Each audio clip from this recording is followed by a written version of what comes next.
Le royaume dévoilé. Prophétie de l'Antéchrist et l'éveil des élus. Les ténèbres s'épaississent au-dessus d'un monde qui trébuche aveuglément vers son destin. Pouvez-vous les sentir? Ces vents glaciales qui annoncent l'arrivée d'une tempête comme l'humanité n'en a jamais connue. Une tempête prophétisée depuis des millénaires. Les anciens textes l'avaient prédit. Les prophètes l'avaient annoncé. Le dernier empire mondial. Le royaume de l'Antéchrist.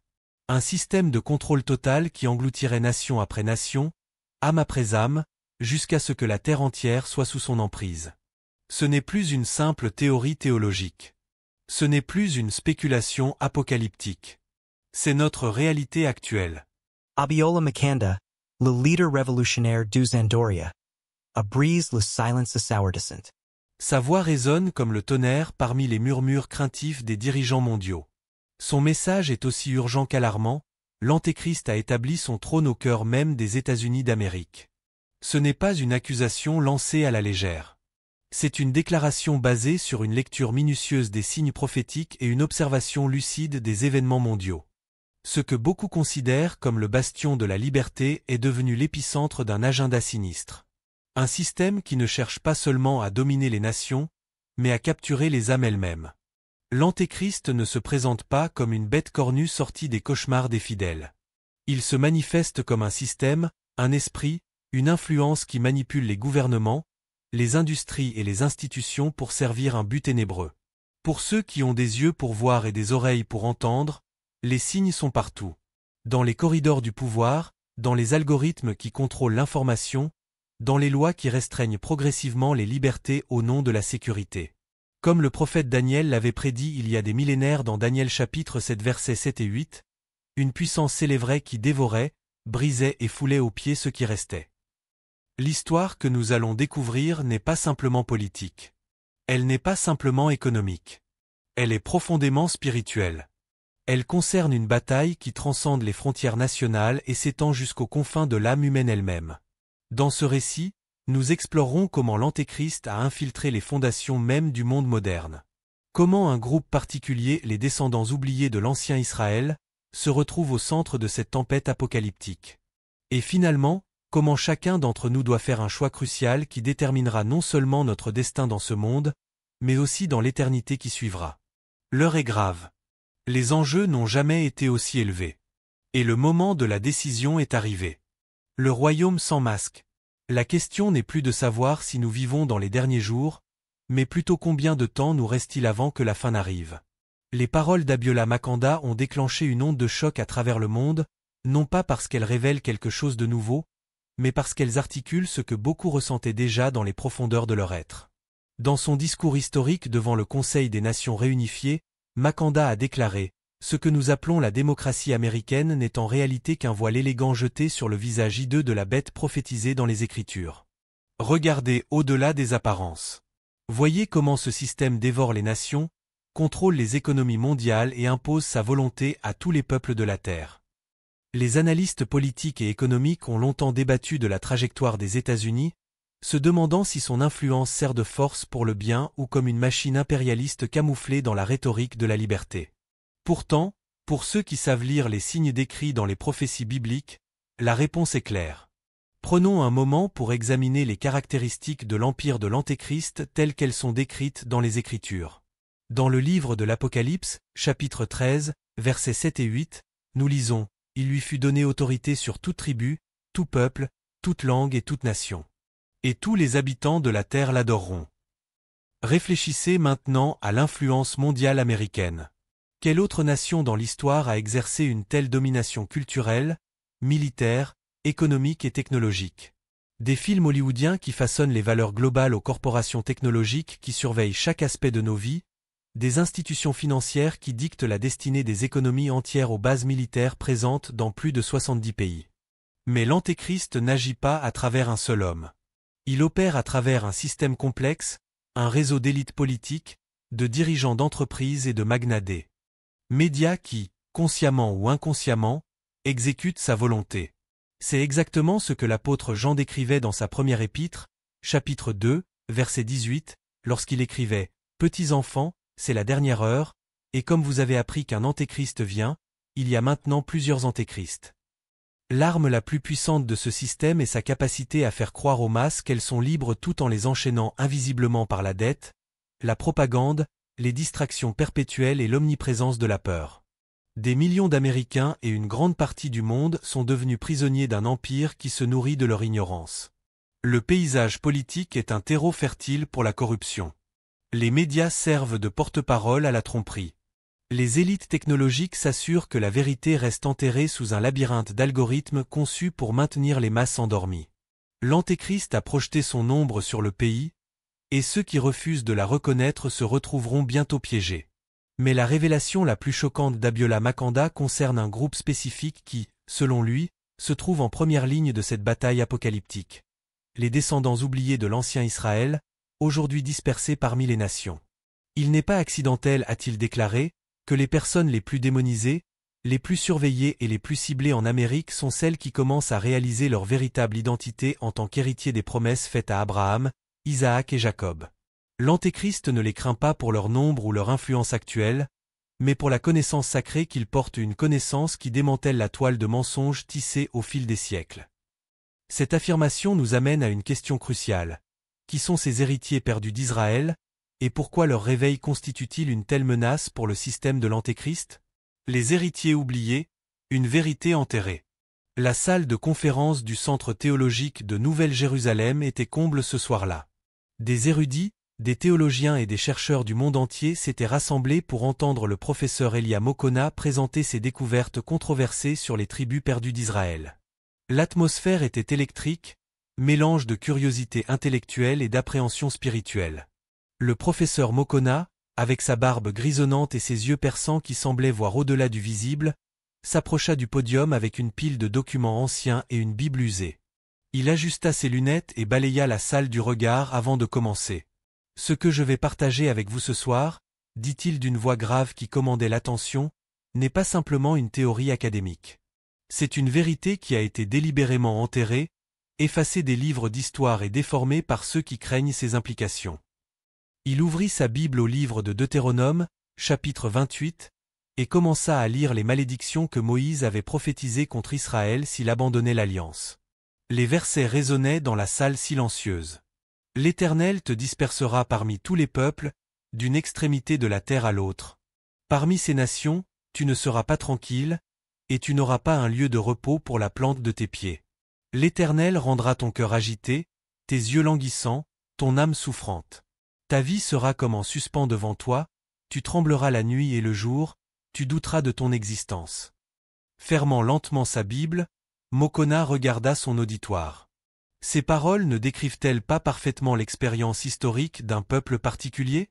Un peuple arraché à sa terre natale, transporté au-delà des mers sur des navires, vendu comme esclave, privé de son identité, de sa culture et même de son nom. L'audience était suspendue à ses lèvres alors qu'il projetait sur l'écran derrière lui une série de documents historiques, de cartes anciennes et d'artefacts archéologiques. Il montra comment, après la destruction de Jérusalem par les Romains en 70 après Jésus-Christ, les Israélites furent dispersés aux quatre coins du monde, non seulement dans le bassin méditerranéen comme on le croit généralement, mais aussi à travers l'Afrique, et plus tard, à cause de la traite des esclaves, vers les Amériques et les Caraïbes. L'histoire que nous avons apprise est incomplète, poursuivit-il. Les forces des ténèbres ont toujours cherché à obscurcir la véritable identité du peuple élu. L'histoire a été réécrite, les identités effacées, et les descendants de l'ancien Israël jetés dans l'ombre, dépouillés de leur héritage et forcés d'errer dans un monde qui refuse de reconnaître qui ils sont vraiment. La tromperie a été si complète que même ceux qui portent le sang de l'Alliance ont été conditionnés à oublier leur passé. Mais maintenant, l'heure du réveil a sonné. Les écailles tombent des yeux des brebis perdues, et à mesure que davantage de descendants d'Israël réclament leur héritage divin, le système réagit avec une précision calculée pour les supprimer. Cette réaction n'est pas aléatoire, elle est stratégique. Des politiques sont rédigées dans des chambres secrètes, des lois sont élaborées dans des salles cachées, et de nouveaux programmes de surveillance sont mis en œuvre, tous pour s'assurer que ces descendants restent marginalisés et impuissants. Le professeur Mokona projeta alors des statistiques troublantes montrant comment le système de justice pénale cible de manière disproportionnée les hommes noirs, comment les barrières économiques et les restrictions sociales sont méticuleusement conçues pour empêcher ce peuple de s'élever. Ce n'est pas un hasard, dit-il avec une intensité croissante. Ce n'est pas une coïncidence. Ce sont les armes d'une guerre en cours, une guerre contre un peuple dont la résurgence menace les fondations mêmes de la domination de l'Antéchrist. Une femme dans l'audience se leva, visiblement émue mais aussi sceptique. Professeur, comment pouvez-vous être sûr que ces personnes sont vraiment les descendants des Israélites bibliques? D'autres groupes ont également fait de telles revendications au fil des siècles. Le professeur hocha la tête, reconnaissant la validité de la question. Une excellente question, docteur. Rivera. La réponse se trouve dans la convergence de multiples preuves. Génétique, linguistique, culturelle, et bien sûr, l'accomplissement exact des prophéties bibliques. Considérez les pratiques culturelles qui ont survécu malgré des siècles d'oppression et des pratiques qui reflètent de manière frappante les commandements bibliques. Considérez les marqueurs génétiques qui établissent des liens avec le Moyen-Orient ancien. Mais plus important encore, considérez l'accomplissement précis de la prophétie. Il se tourna vers l'écran et afficha un passage du livre de Jérémie, chapitre 16, versets 14 à 16. « Voici, les jours viennent, dit l'Éternel, où l'on ne dira plus. L'Éternel est vivant, lui qui a fait monter du pays d'Égypte les enfants d'Israël. Mais on dira, l'Éternel est vivant, lui qui a fait monter les enfants d'Israël du pays du Nord et de tous les pays où il les avait chassés. Je les ramènerai dans leur pays, que j'avais donné à leur père. » Nous assistons à cet éveil en temps réel, affirma-t-il. À travers le monde, des personnes d'ascendance africaine découvrent leurs racines hébraïques, redécouvrent les commandements et reviennent à l'alliance que leurs ancêtres avaient abandonnée. Un autre membre de l'auditoire, un rabbin à la barbe blanche, se leva lentement. Mais pourquoi l'Antéchrist craindrait-il particulièrement ce groupe? En quoi leur réveil constitue-t-il une menace pour son système? Le professeur Mokona sourit, comme s'il attendait précisément cette question. Parce que, Rabbi Goldstein, l'identité est pouvoir. Lorsqu'un peuple redécouvre qu'il est vraiment non pas simplement une identité raciale ou culturelle, mais une identité spirituelle liée à une alliance divine, il ne peut plus être contrôlé par les mensonges et la peur qui maintiennent le système de l'Antéchrist en place.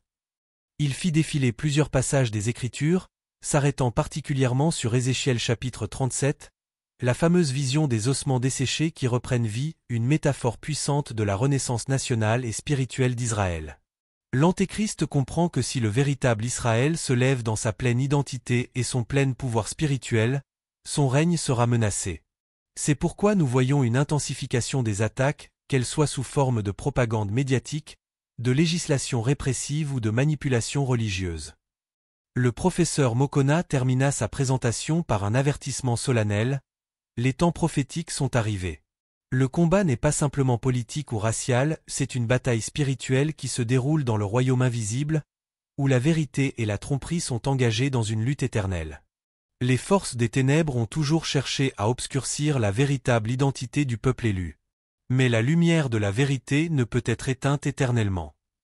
Alors que l'auditoire se dispersait cette nuit-là, une pensée pesait lourdement sur chaque esprit. Si les États-Unis sont vraiment le siège du système de l'Antéchrist, et si un éveil massif des descendants perdus d'Israël est en cours, alors l'étape finale du drame prophétique est peut-être déjà en mouvement.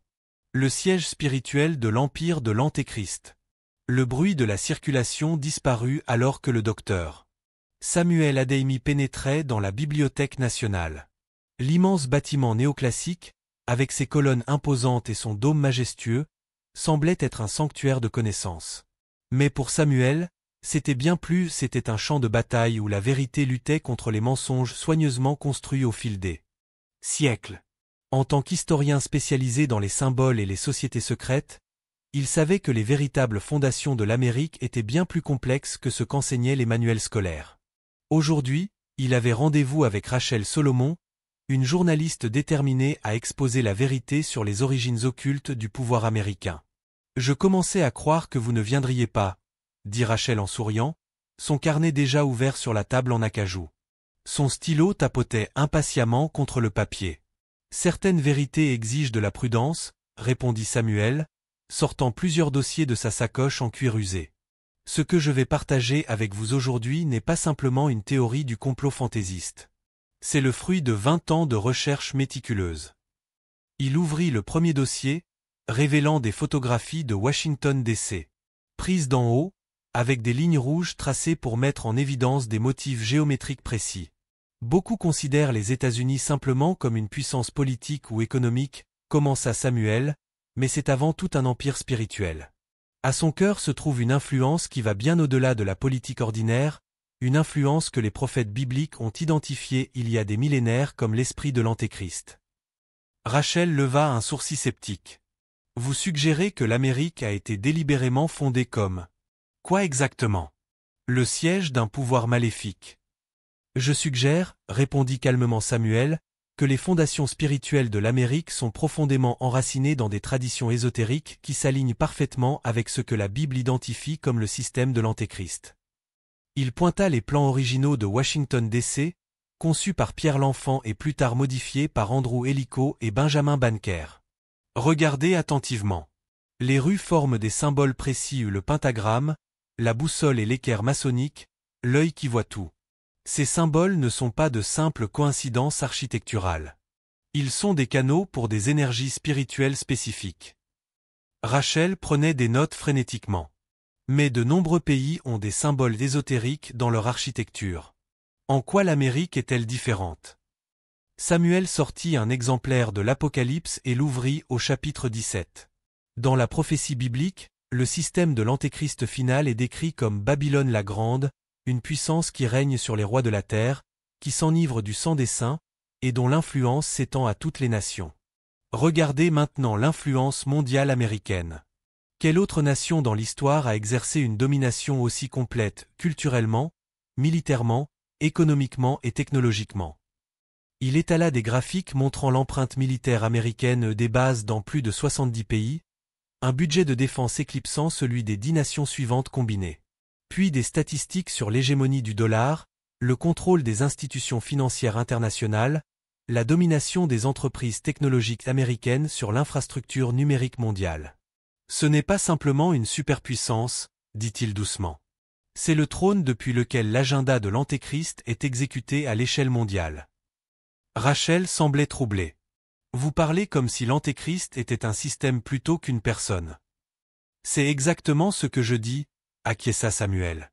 L'apôtre Jean écrit dans sa première épître, chapitre 4, verset 3, « Tout esprit qui ne confesse pas Jésus n'est pas de Dieu, c'est celui de l'Antéchrist, dont vous avez appris la venue, et qui maintenant est déjà dans le monde. » L'Antéchrist est d'abord un esprit, une influence, un système de pouvoir qui s'oppose à la volonté divine.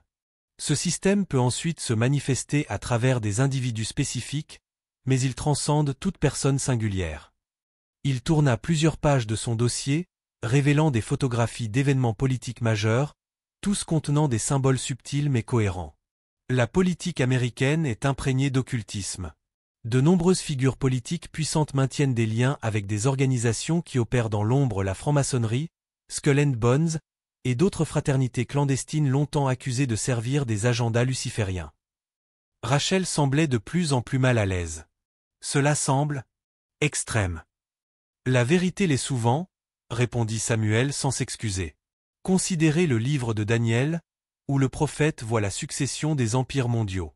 Chaque empire précédent, Babylone, la Perse, la Grèce, Rome a servi de précurseur à ce royaume final. Mais l'Amérique les a tous surpassés en portée, en influence et en tromperie. Il se pencha en avant, baissant la voix. Le système américain n'est pas simplement un autre gouvernement. C'est une structure spirituelle, méticuleusement conçue qui fonctionne comme le centre de commandement d'un agenda trompeur et oppressif. Il passa ensuite aux informations sur l'establishment religieux américain. Même le paysage religieux a été détourné, avec des églises propageant des doctrines qui enfoncent les gens plus profondément dans l'esclavage spirituel plutôt que de les libérer. La plus grande tromperie de toutes est le christianisme occidental lui-même, qui a été infiltré par l'influence de l'Antéchrist. L'évangile de la prospérité, les messages dilués, la distorsion des Écritures, tout cela sert à maintenir les masses complaisantes, endormies et inconscientes de la vérité. Beaucoup d'églises en Amérique ne prêchent plus le feu des prophètes ou l'urgence du retour du Messie.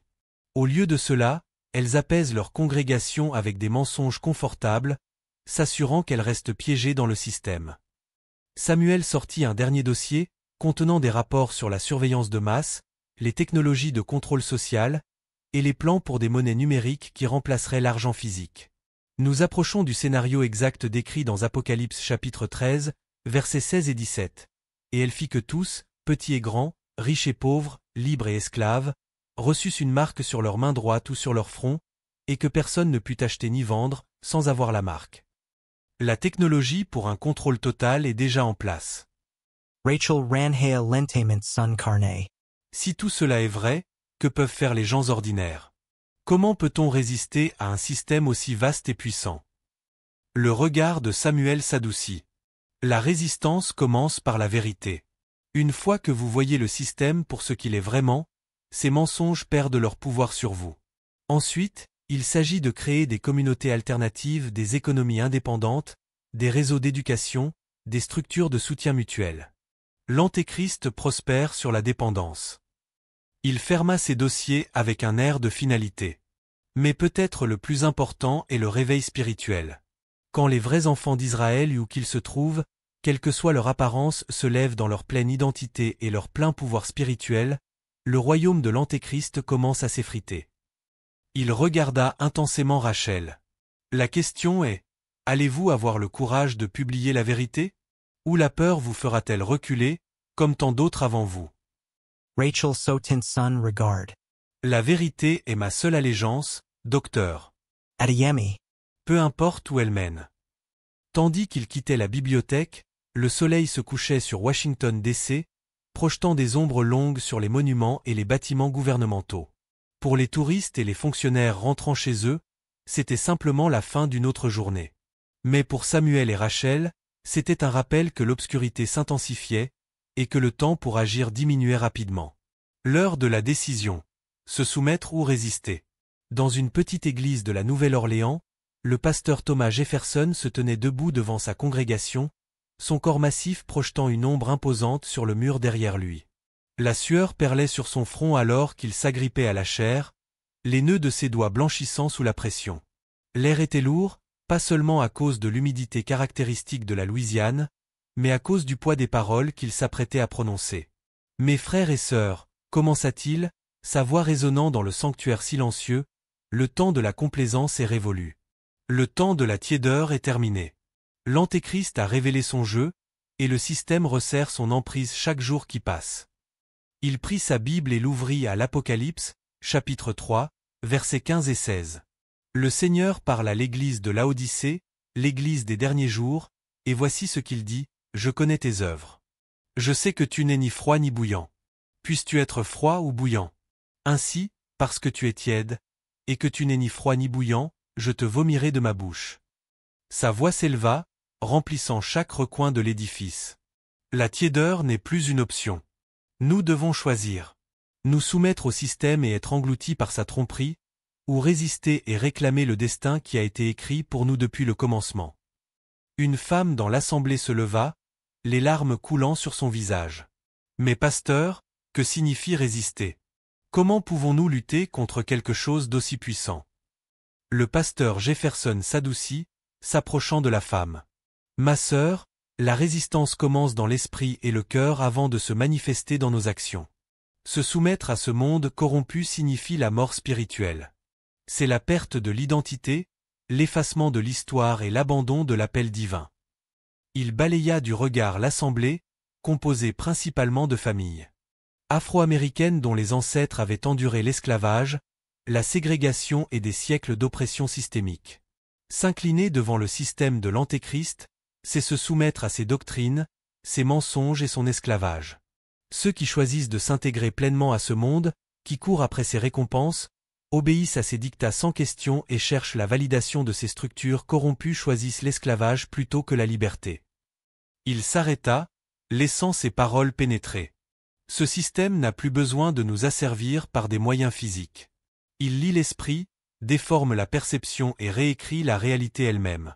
L'ennemi n'a plus besoin de fouet et de chaînes quand il peut convaincre l'esprit que la servitude est liberté.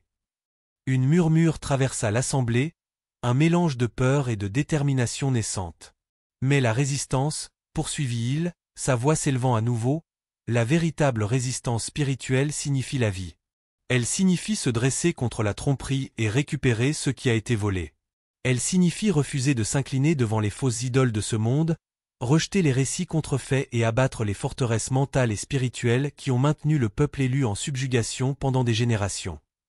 Un jeune homme, Malik, que le pasteur connaissait comme un activiste communautaire dévoué, leva la main. « Pasteur, parlez-nous concrètement.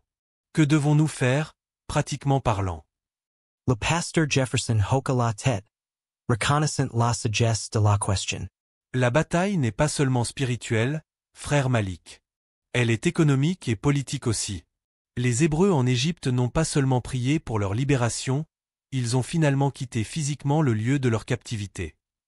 Il commença à énumérer des actions concrètes. Nous devons nous armer de connaissances, renforcer notre pouvoir économique et forger de nouveaux chemins vers l'autosuffisance. Le système de l'Antéchrist prospère sur la dépendance, cherchant à créer un monde où le peuple élu dépend des structures même conçues pour les opprimer.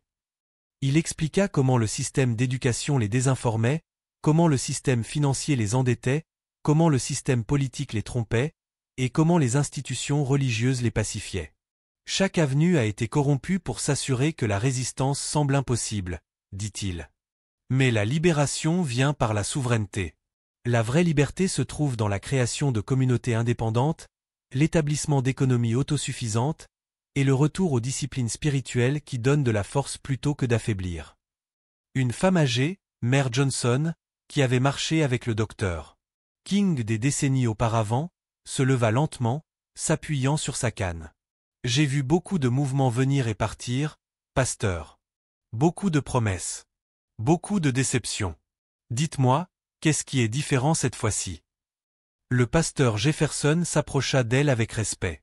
Mère Johnson, ce qui est différent cette fois, c'est que ce n'est pas simplement un autre mouvement social ou politique. C'est un réveil prophétique. Ézéchiel a vu les ossements desséchés revenir à la vie, une nation entière ressuscitée, non par la force humaine, mais par le souffle de Dieu lui-même. Il retourna à la chaire et ouvrit sa Bible à Ézéchiel chapitre 37, lisant les versets 5 et 6. Ainsi parle le Seigneur, l'Éternel, à ses os. Voici, je vais faire entrer en vous un esprit, et vous vivrez. Je vous donnerai des nerfs, je ferai croître sur vous de la chair, je vous couvrirai de peau, je mettrai en vous un esprit, et vous vivrez. Et vous saurez que je suis l'Éternel. Ce n'est pas simplement une question de justice sociale, déclara-t-il avec conviction. C'est une question d'identité divine et de destinée prophétique. Et le moment d'agir est maintenant, car la fenêtre d'opportunité se referme. Il parla des signes déjà visibles, les monnaies numériques remplaçant l'argent physique, la technologie de surveillance surveillant chaque transaction, de nouvelles politiques conçues pour contrôler les mouvements, les pensées et même les croyances. L'ère de la liberté d'expression s'estompe, avertit-il, et la capacité à résister s'affaiblit chaque jour qui passe. Bientôt, ceux qui refusent de se conformer ne pourront ni acheter, ni vendre, ni même exister dans la société sans prêter allégeance au système. Un silence pesant tomba sur l'Assemblée, tandis que la gravité de la situation s'installait. Ce n'est pas de la spéculation, dit doucement le pasteur Jefferson. C'est la prophétie. Dans Apocalypse chapitre 13, verset 17, nous lisons que personne ne pourra acheter ni vendre, sans avoir la marque, le nom de la bête ou le nombre de son nom. Il regarda son troupeau avec une intensité mêlée de compassion. Ceux qui ignorent ces avertissements se retrouveront pris au piège lorsque la phase finale du plan de l'Antéchrist sera mise en œuvre. Malik s'y leva à nouveau.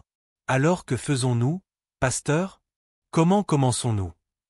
Le pasteur Jefferson sourit, sentant l'esprit se mouvoir dans l'assemblée. Nous commençons par rejeter les mensonges qui nous ont maintenus enchaînés pendant des générations. Nous retournons au commandement de la Torah. Nous construisons des communautés économiquement indépendantes. Nous éduquons nos enfants selon la vérité, pas selon les mensonges du système. Et surtout, nous nous réveillons à notre véritable identité en tant qu'enfants d'Israël. Mère Johnson secoua la tête, perplexe. Mais pasteur, nous sommes des Afro-Américains. Comment pouvons-nous être les enfants d'Israël? Le pasteur sourit avec patience. Mère Johnson, l'identité n'est pas déterminée par ce que le monde dit de vous, mais par ce que Dieu dit de vous. Les prophètes ont prédit que le véritable Israël serait dispersé parmi les nations, emmené sur des bateaux, vendu comme esclave, dépouillé de son nom et de son identité. Qui dans l'histoire a vécu cette expérience exacte? Il cita Deutéronome, chapitre 28, verset 68, « L'Éternel te ramènera sur des navires en Égypte, et tu feras ce chemin dont je t'avais dit, tu ne le reverras plus. Là, vous vous offrirez en vente à vos ennemis, comme esclaves et comme servantes, et il n'y aura personne pour vous acheter. » Notre peuple a été transporté sur des navires négriers, vendu comme esclaves, et a subi exactement ce que Moïse a prophétisé. Ce n'est pas une coïncidence. C'est l'accomplissement de la prophétie. L'Église était silencieuse, absorbant ces paroles. Puis, lentement, un homme âgé au fond se leva. « Je me souviens de ma grand-mère, dit-il, sa voix fêlée par l'âge, qui refusait de manger certains aliments, qui observait un jour de repos différent du dimanche, qui murmurait des prières en une langue que personne ne comprenait. Peut-être savait-elle quelque chose que nous avons oublié. » D'autres commencèrent à partager des histoires similaires des traditions familiales qui ressemblaient étrangement aux pratiques décrites dans le Lévitique et le Deutéronome, des noms qui résonnaient avec des origines hébraïques, des coutumes qui n'avaient aucun sens dans le contexte de l'histoire officielle mais qui prenaient une nouvelle signification à la lumière de cette révélation. Le pasteur Jefferson conclut la réunion avec une prière puissante, mais avant de congédier l'assemblée, il lança un dernier appel à l'action. « Les paroles d'Abiola Makanda ne sont pas de simples avertissements, dit-il. Elles sont un appel à l'action. L'Antéchrist est là, sa domination s'étend, et l'Amérique est son trône. Nous devons reconnaître l'urgence de cette heure et agir en conséquence. Les jours d'existence passive, d'attente d'un changement qui émergerait du système même conçu pour nous détruire, sont révolus. C'est le moment de la décision. Allons-nous nous soumettre, nous permettant d'être consumés par la tromperie qui nous a maintenus enchaînés pendant des siècles? Ou allons-nous résister, tenant ferme dans notre identité, réclamant notre héritage et nous préparant pour la bataille qui a été prophétisée depuis le commencement? Il balaya du regard son assemblée une dernière fois. Le choix est clair, mais il n'est pas sans conséquence. Résister, c'est endurer la persécution, faire face à l'opposition, subir des épreuves. Mais c'est aussi marcher dans la vérité, se tenir dans la puissance et récupérer ce que l'ennemi a volé. Mes frères et sœurs, le temps est écoulé. L'appel a été lancé. L'avertissement a été donné. Choisissez sagement, car l'éternité est en jeu. À mesure que la congrégation se dispersait cette nuit-là, une nouvelle détermination brillait dans leurs yeux. La peur était toujours présente, mais elle était désormais accompagnée de quelque chose de plus puissant, l'éveil d'une identité ancienne longtemps réprimée et la résolution de résister au royaume des ténèbres qui s'étendait autour d'eux. Épilogue. Le choix qui détermine tout. Le soleil se levait sur une nouvelle journée, ses premiers rayons dorés illuminant les gratte-ciels des métropoles américaines et les champs tranquilles des communautés rurales. Pour la plupart, ce serait une journée comme les autres remplie de routines familières, de distractions numériques et de préoccupations mondaines. Mais pour ceux qui avaient entendu le message d'Abiola Makanda, pour ceux qui avaient écouté les avertissements du professeur Mokona, pour ceux qui avaient absorbé les révélations du docteur Adeyemi, et pour ceux qui avaient été secoués par le sermon du pasteur Jefferson, ce jour marquait le début d'un nouveau chapitre dans une histoire aussi ancienne que le temps lui-même. À travers le pays, des petits groupes commençaient à se réunir dans des salons, des sous-sols d'églises, des centres communautaires et des espaces en ligne sécurisés. Ils partageaient des connaissances, échangeaient des compétences et construisaient des réseaux de soutien qui fonctionnaient en dehors du système dominant. Des jardins communautaires jaillissaient dans des quartiers autrefois considérés comme des déserts alimentaires. Des systèmes d'éducation alternatifs se développaient, enseignant une histoire non filtrée par la propagande du système. Des économies locales émergeaient, réduisant la dépendance aux institutions financières contrôlées par l'Antéchrist. Et peut-être le plus important, une renaissance spirituelle prenait racine. Les descendants d'esclaves redécouvraient leur héritage hébraïque, abandonnant les fausses doctrines imposées à leurs ancêtres et retournant aux vérités anciennes de la Torah. Ils observaient le sabbat plutôt que le dimanche. Ils célébraient les fêtes bibliques plutôt que les jours fériés païens. Ils retrouvaient des pratiques alimentaires conformes aux instructions divines. Et ils apprenaient à prononcer les noms sacrés dans leur langue originale, rejetant les altérations occidentales qui avaient obscurci leur signification. Bien sûr, la résistance avait un prix. Certains perdaient leur emploi pour avoir refusé de travailler le jour du sabbat. D'autres étaient exclus des cercles sociaux pour avoir exprimé des vérités que le système avait labellisées comme extrémistes. Des comptes bancaires étaient fermés. Des plateformes en ligne fermaient l'accès. Law surveillance is intensified. Mais avec chaque acte de persécution, la conviction des résistants grandissait. Ils se rappelaient les paroles de leur Messie, qui avait averti que ses véritables disciples seraient haïs par le monde, tout comme ils l'avaient été. Dans un monde de plus en plus sombre, ils devenaient la lumière. La question qui résonnait à travers le pays, à travers le monde, était simple mais profonde. Soumettre ou résister? S'incliner devant la bête et recevoir ses récompenses temporaires, ou tenir ferme dans la vérité et hériter des promesses éternelles?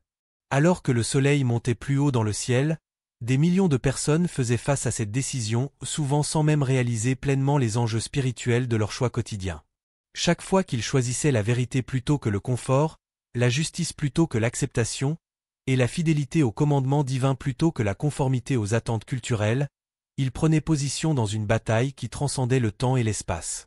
Les prophètes d'autrefois l'avaient prédit. Les sages avaient averti. Le moment de la décision finale était arrivé. L'Antéchrist avait établi son royaume, son influence imprégnant chaque aspect de la société moderne. Son siège était l'Amérique, mais son influence s'étendait à tous les coins de la terre. Et pourtant, même face à cette puissance écrasante, un reste fidèle se levait. Ils n'étaient pas définis par leur nombre ou leur influence, mais par leur fidélité inébranlable à la vérité. Ils comprenaient ce que le roi Salomon avait écrit il y a des millénaires dans le livre des Proverbes, chapitre 14, verset 12. Telle voie paraît droite à un homme, mais son issue, c'est la voie de la mort.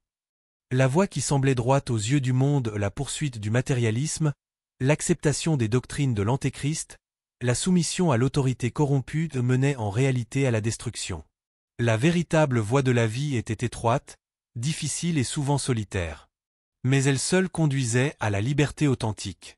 Alors que nous concluons cette exploration des prophéties concernant l'Antéchrist et l'éveil des élus, nous vous laissons avec 3 questions profondes à méditer. 1. Comment discerner la vérité dans un monde saturé de tromperies? 2. Quelle est votre véritable identité au-delà des étiquettes que la société vous a imposées? 3. Quand viendra le moment de prendre position, de quel côté vous tiendrez-vous? Le message d'Abiola Makanda résonne plus fort que jamais, l'Antéchrist a établi son trône. Les vents de la prophétie hurlent. Le temps du jugement est venu. Mais au milieu de cette tempête, une vérité demeure constante. Ceux qui s'accrochent à la vérité, qui embrassent leur identité divine et qui résistent à la marée de la tromperie ne seront pas abandonnés. Car comme le prophète Ésaïe l'a écrit dans Ésaïe chapitre 54, verset 17, « Toute arme forgée contre toi sera sans effet, et toute langue qui s'élèvera en justice contre toi, tu la condamneras. Tel est l'héritage des serviteurs de l'Éternel, tel est leur salut qui vient de moi, dit l'Éternel. » L'histoire continue de se dérouler. Le choix vous appartient. Chers spectateurs, nous vous remercions sincèrement d'avoir regardé cette vidéo sur la chaîne Histoire biblique. Vos réflexions et vos perspectives sont inestimables pour notre communauté. Nous vous invitons à partager vos points de vue personnels dans les commentaires ci-dessous. Comment ces révélations résonnent-elles avec votre propre parcours spirituel? Quelles questions soulèvent-elles dans votre esprit? Si ce contenu vous a touché, nous vous encourageons à vous abonner à notre chaîne pour recevoir nos prochaines explorations des vérités prophétiques qui façonnent notre monde. Ensemble, poursuivons ce voyage de découverte à travers les âges.